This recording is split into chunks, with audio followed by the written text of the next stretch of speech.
ले अभिमानी घायल नगासी अवनी तलकी अति जुल्म मौत का नरतन लख परसू की ठोर नहीं पलकी।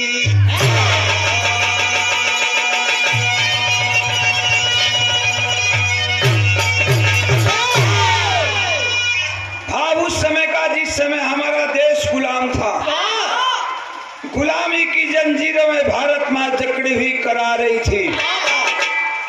कहीं से आवाज आई, तुम खून दो हम आजादी देंगे।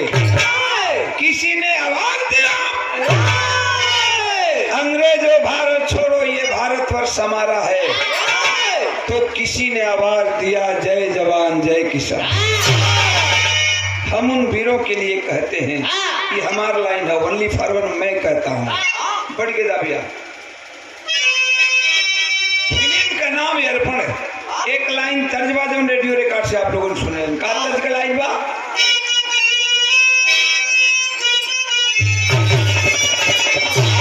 ये तरज हो कि लिखने वाला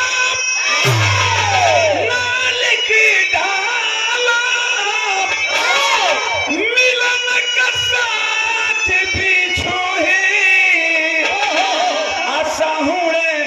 दूर जा नाये दिन रहे गए थोड़े। लेकिन हम वीरन खातिर कहिला, ओ वीरन खातिर का कहिला कि मरने वाला मर जाते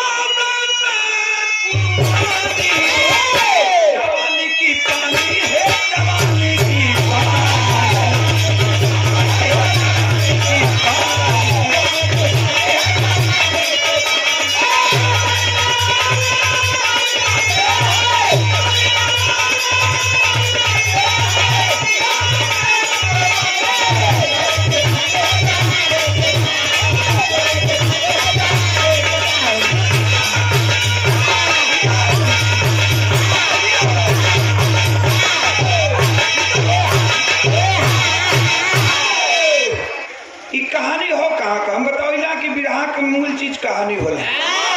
एकदम हमार विराह साफ साफ शीशा जैसन झल के लगी। शीशा में जिसे सूरत लौकेला साफ साफ आप लोगों के समझ में आई। ये बात कहानी हो कहाँ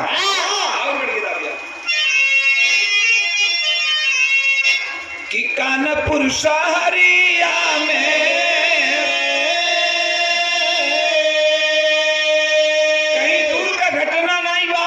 एकदम बगल कर कि कानपुर शहरिया में ए भैया गोरी पालटनिया पिटियन के पकड़े धधाया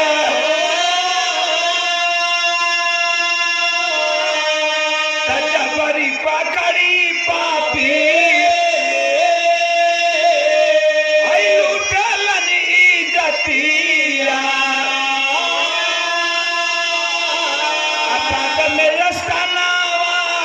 कटाया हो।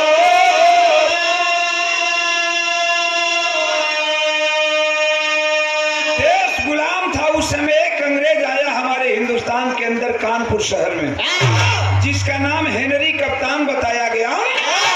इतनी आतंक मचाया बाबू, इतना आतंक मचाया कि हमारे हिंदुस्तान की माँ बहन बेटी को पकड़ता था साला, इज्जत तो लेता ही था, इज्जत लेकर के दोनों स्तन कटवा लिया करता था।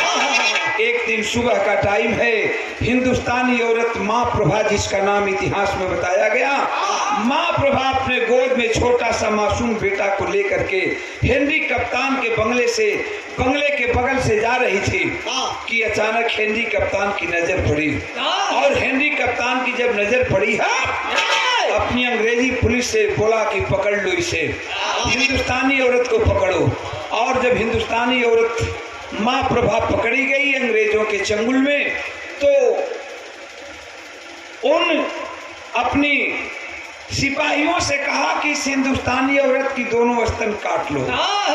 जिस समय अंग्रेजी पुलिस माँ प्रभा की दोनों स्तन काटने लगी, बाबू माँ प्रभा आंखों में आंसू लेकर और हेनरी कप्तान के सामने हाथ जोड़कर रोती है और रो करके एक बात कहती है, क्या? सुना सुना भैया, सुना सुना भैया, मोरया मोलावा हो ना। इतना तर्जबा, लेकिन तर्ज से सुंदर हमरे बिरहा का बात लिखल गई। मतारी रोवत पे और हेनरी कप्तान के सामने हाथ जोड़ के रोवत पे कलश की सुना सुना कह प्याली, सुना सुना कह प्याली, मोरा पीराना हो ना। अब भैया जनी काट मोरा आशा ताना हो ना। गोदिया में बाड़े, गोदिया में बाड़े एक सुगाना हो ना। जिनकर इहे बाटे जीवन के पालाना हो ना। माँ प्रभा रो कर कहती है कि भैया इन स्तन को मत काटो, काट लोगे मेरी गोद में मासूम मेरा बेटा है, इसका तो यही भोजन है, दूध के लिए तड़प तड़प करके मर जाएगा, भैया मत काटो।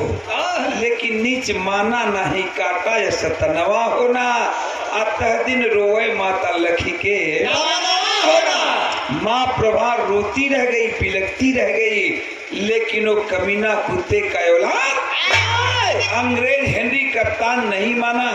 हेनरी कप्तान अंग्रेज से एक बात कहती है, फिल्म का नाम दोस्ती, लेकिन फिल्म के गीत से सुंदर हमरे बिरहा का लाइन निकल गई। मतारी कहले बे हेनरी कप्तान से, का कहले बे?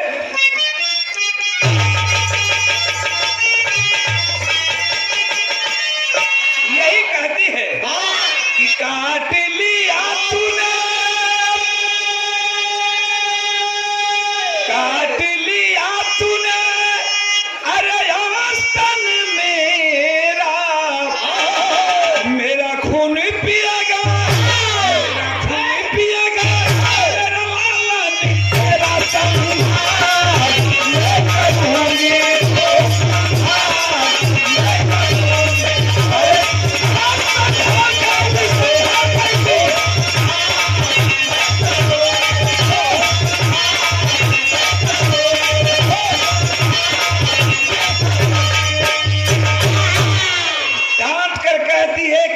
कमीना अंग्रेज, तूने नहीं माना, मेरी स्तन को कटवा लिया, लेकिन कान खोलकर सुन ले, मैं भी प्रतिज्ञा करके जा रही हूँ। क्या? कि याद रहे संकल्प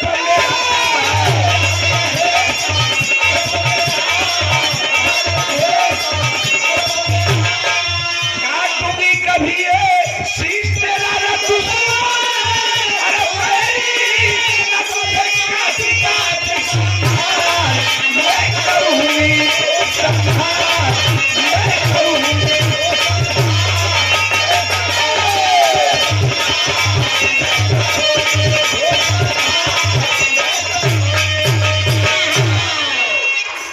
कहती है कि मैं भी प्रतिज्ञा करके जा रही हूँ। अब ये मेरा गोद में जो बच्चा है, ये मेरा बेटा मेरे स्तन का दूध तो नहीं पिएगा, लेकिन मैं संकल्प करके जाती हूँ, इसी बेटा को पोष पाल करके जवान करूंगी, और जब मेरा बेटा जवान होगा, एक दिन तुझे गोली मारेगा और मैं तेरी गर्दन को काटूंगी, मेरा बेटा इस स्तन के दूध के बदले तेरा खून पिएगा। संकल्प कई के मतारी चल दिहलस, लेकिन समय बीते लगल। कितना दिन समय बीत गल भैया?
जब ज्योति प्रकाश लड़का के नाम रखल गई 17 वर्ष के अवस्था में, एक दिन अपनी मतारी से पूछ बैठल कि माई सब माई बहन का हम स्तन देखिला, मगर तेरे दोनों स्तन क्या हुए बता।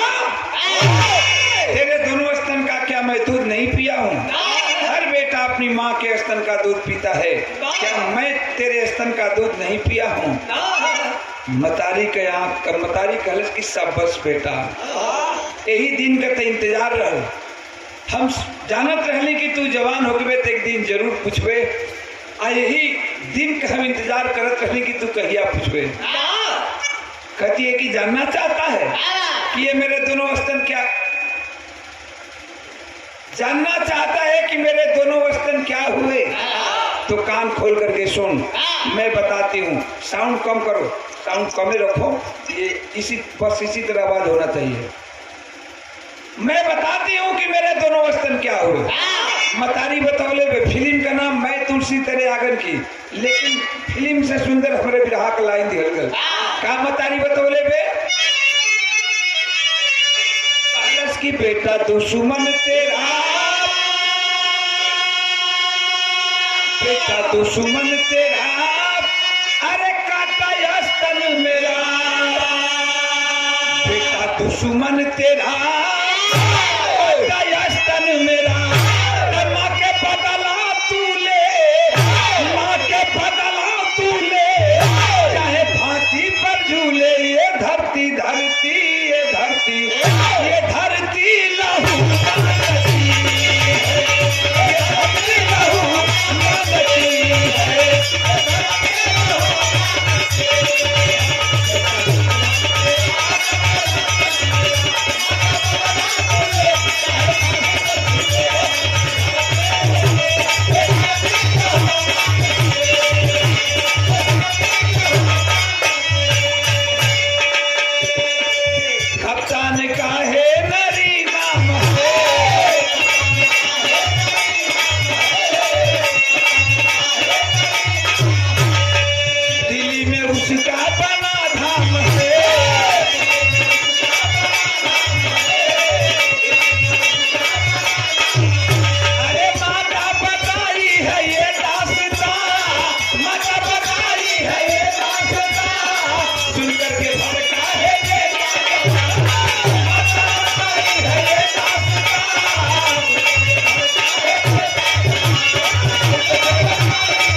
नहीं है, लेकिन इस स्तन का कातिल जिसका नाम है हेनरी कप्तान, अंग्रेज इस समय बदली कराकर यहाँ से दिल्ली चला गया है और दिल्ली में रह रहा है। और बेटा अगर मेरे दूध की कसम है, मेरे स्तन के दूध एक बूंद भी तेरे रगों के अंदर गया होगा तो मेरे दूध की कसम, तेरी माँ की कसम बेटा, मैंने वादा किया है जाकर के हेनरी कप्तान को मार दे। अरे बाप रे बाप, जब इतनी बात सुनलस ज्योति प्रकाश खून खोलने लगा, घर से निकल पड़ा। कैसे निकलता है बाबू, माँ कैसे विदा करती है तेरी के अंदर का। अरे भड़का है पाहन पाके गर्मी, भैया भड़का है पाहन पाके गर्मी, आहू तो मांग रही माता का मन है।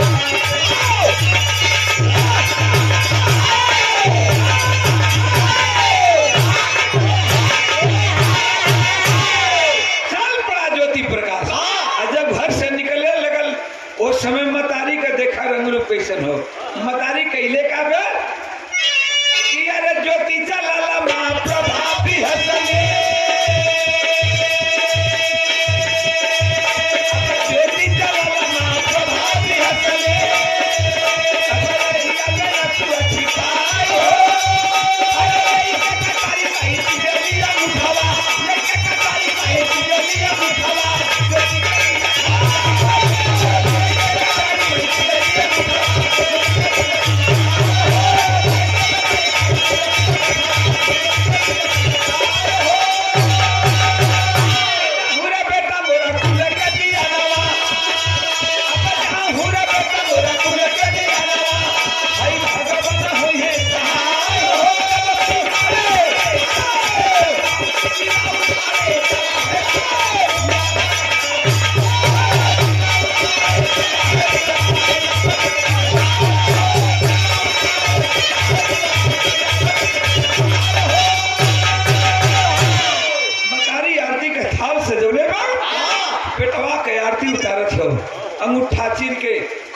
तिलक लगोला सर कलश की जाओ बेटा अपने मिशन में कामयाब हो। मतारी के चरण छूले वाला लड़का घर से निकल गई, लेकिन रास्तवा में भैया भगत सिंह से मुलाकात हो गई।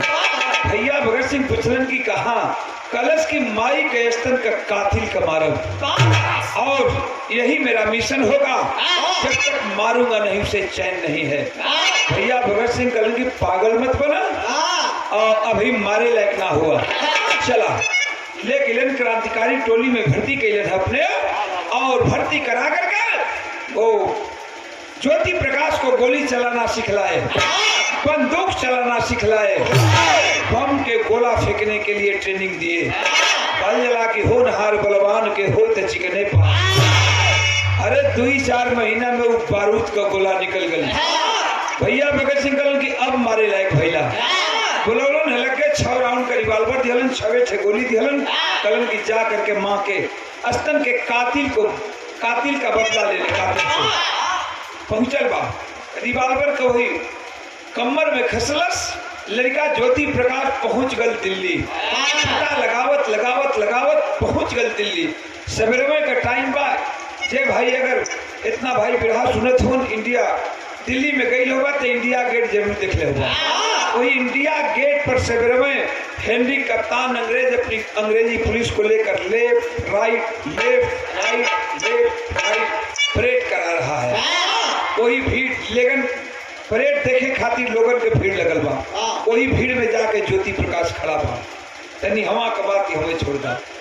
ओकरे मतारी का पता चल गल कि हमारे बेटा पहुंच गल दिल्ली और हेनरी कप्तान को मार देगा। सोच रही है माँ प्रभा कि मेरा बेटा मार देगा, लेकिन मेरी प्रतिज्ञा अधूरी रह जाएगी। मैंने तो उस कमीना से वादा किया है कि मेरा बेटा तुझे गोली मारेगा, मैं तेरी गर्दन को काटूंगी और मेरा बेटा मेरे स्तन के दूध के बदले तेरा खून पिएगा। देखा हिंदुस्तान का नारी कैसा रहता है, जितना भूमिका है जवानों को मर्दों को देश आजाद करने में, मर्दों से तनिक भी कम नहीं औरतों का भूमिका है देश आजाद करने में। मतारी कटारी उठोले पे और माँ प्रभा पहुंच गल दिल्ली। भीड़ लगल बा, लेफ्ट राइट परेड करावत बा हेनरी कप्तान। एक बगल में लड़का खराबा, एक बगल में मतारी जाके भीड़ में खड़ा हो गई। माई अपने बेटवा के देखत पे, लेकिन बेटवा माई का ना देखत पे। मतारी समझ गई कि ओहो मेरा बेटा पहचानता नहीं है कि इसका दुश्मन यही है, नहीं तो अब तक तो गोली चला दिया होता। मतारी कह के बेटवा को रोम रोम में जोश भरत पे का कहले बे चांद पुती के गजल लगल भाई।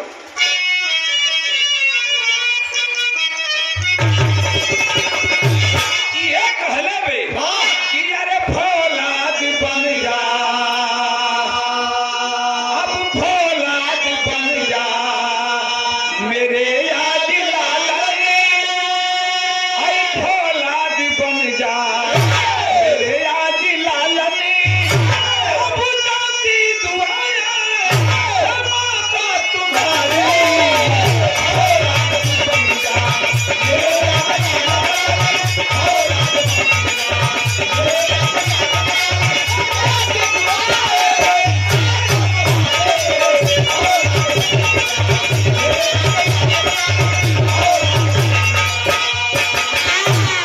कहलस की मजनू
पिस्टल। पिस्टल निकाल करके हेनरी कप्तान अंग्रेज पर तानता है, कहता कि अरे साला कमीना कुत्ते का औलाद, मैं उस देश का वासी हूँ जिस देश में गंगा बहती है। हाँ भैया भगत सिंह पैदा हुए, हाँ भैया उधम सिंह पैदा हुए, हाँ वीर चंद्रशेखर पैदा हुआ।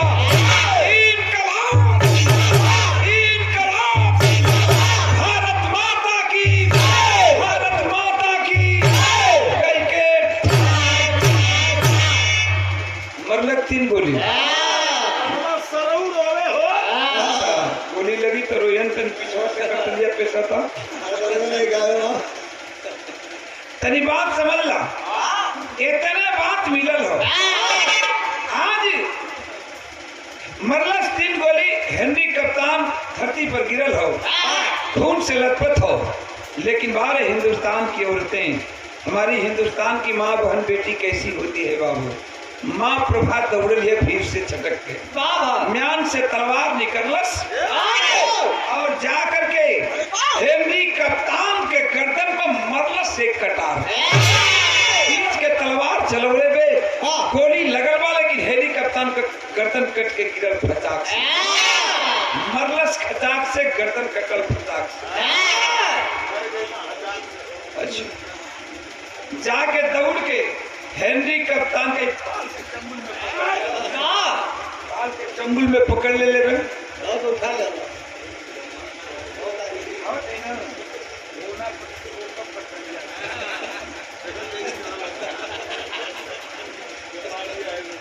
मरलस टांग लिया। कभी एक बात लिखल ना का कि जब मार दिया है गोली को, जब मार दिया है गोली को, हेनरी का सीना छाट दिया, चल पड़ी कटार लिए, पापी की गर्दन काट लिया।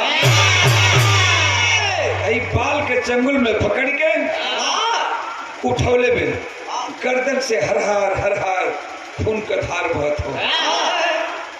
एक तरफ मतारी खड़ी हो, एक तरफ बेटा खड़ा हो, खून से मतारी बेटा लड़पत हो। लेकिन उस समय माई जब गर्दन उठौले हेनरी कप्तान का, तो उस समय माई का रंग रूप कैसन बनल है। कवि जी बड़ा सुंदर उपमा दिहलन का।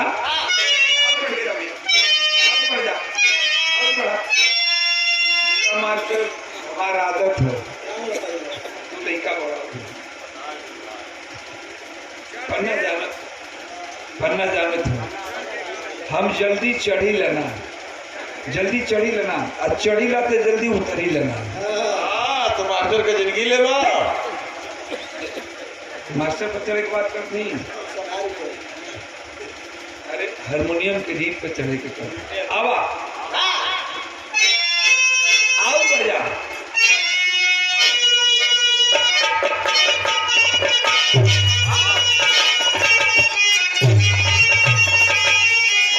मतारी का रंग रूप कैसन बने किया भैया काली दुर्गा का, काली दुर्गा का अपना रूपा बनाई राती होती।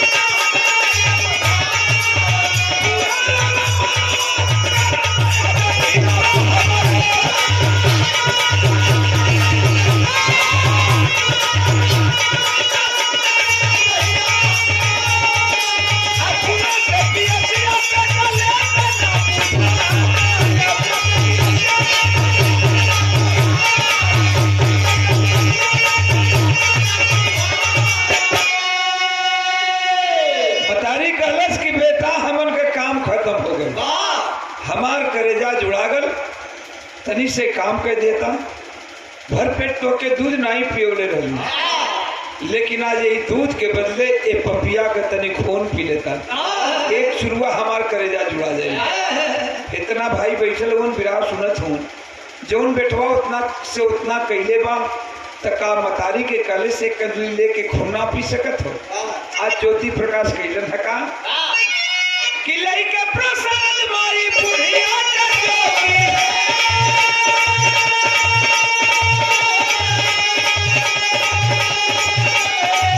भैया लइका प्रसाद माई बुढ़िया का जोगी। अरे दूधवा के बदले में खून पिया भैया दूधवा के बदले में खून पिया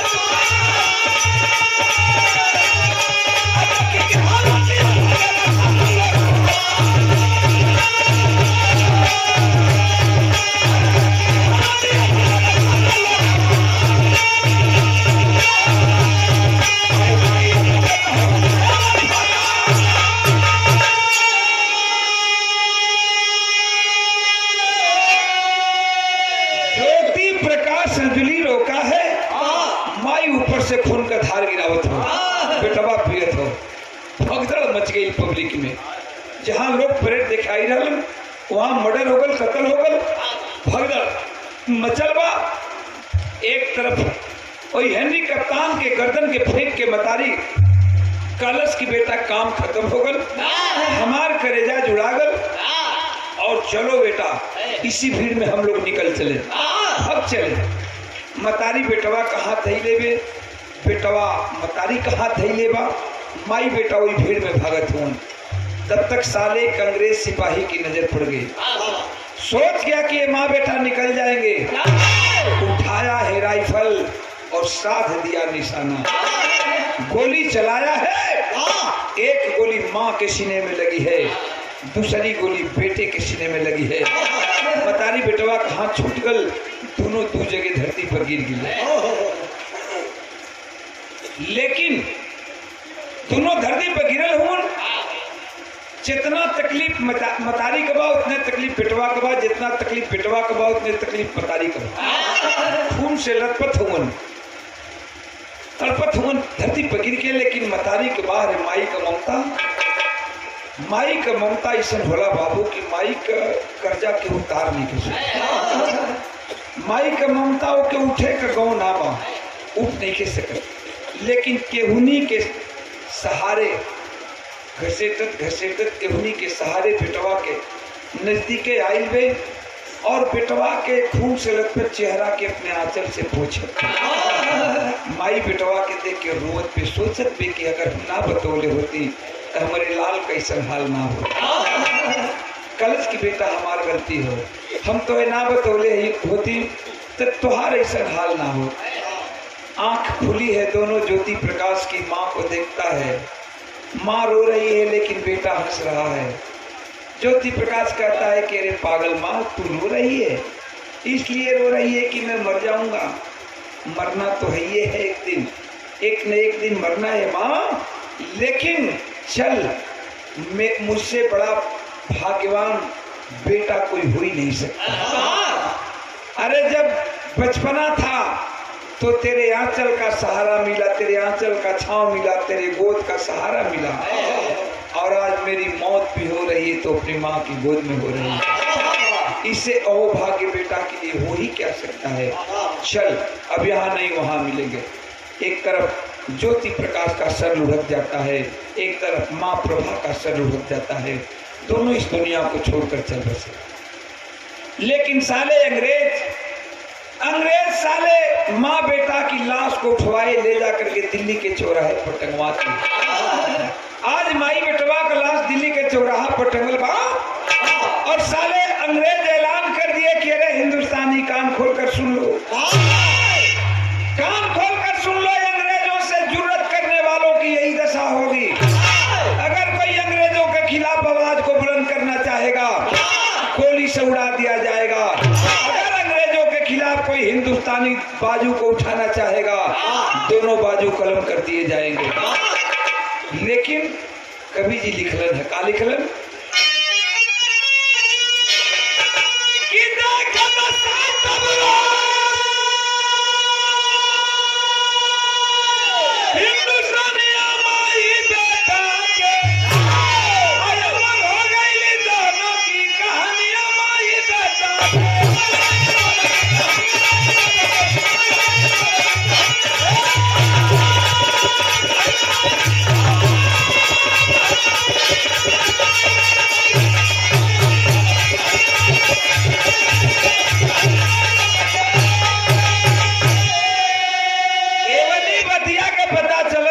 भगत सिंह का नतीजा निकल का कि भैया भगत सिंह खबरिया के पाए हो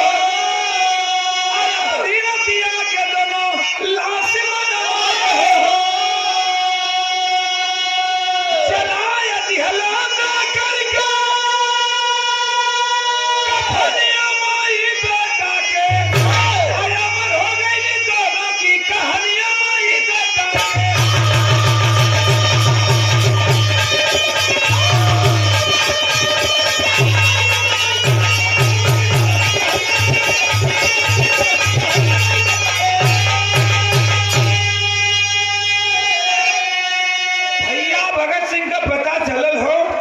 भैया भगत सिंह अपने क्रांतिकारी नौजवानों को बुलाए और जाते हैं दिल्ली के चौराहे पर। आधी रात के वक्त में माँ बेटा की लाश को उतरवाए और उसी दिल्ली के जमुना के तट पर ले जाकर के माँ बेटा का अंतिम दाह संस्कार कर दिया। माँ बेटा इस दुनिया को छोड़कर चले गए, लेकिन आज माँ बेटा का नाम इतिहास में अमर है। इसीलिए मैं कहता हूँ बाबू की कोई अपने लिए मरता है, कोई गैरों के लिए मरता है, लेकिन जो गैरों के लिए मरता है उसी का नाम इतिहास के पन्नों में स्वर्ण के अक्षरों में लिखा जाता है। लाइन ढलका जय जयकार गुंजत तू लौटन की लहरे फुलवारी श्री नारायण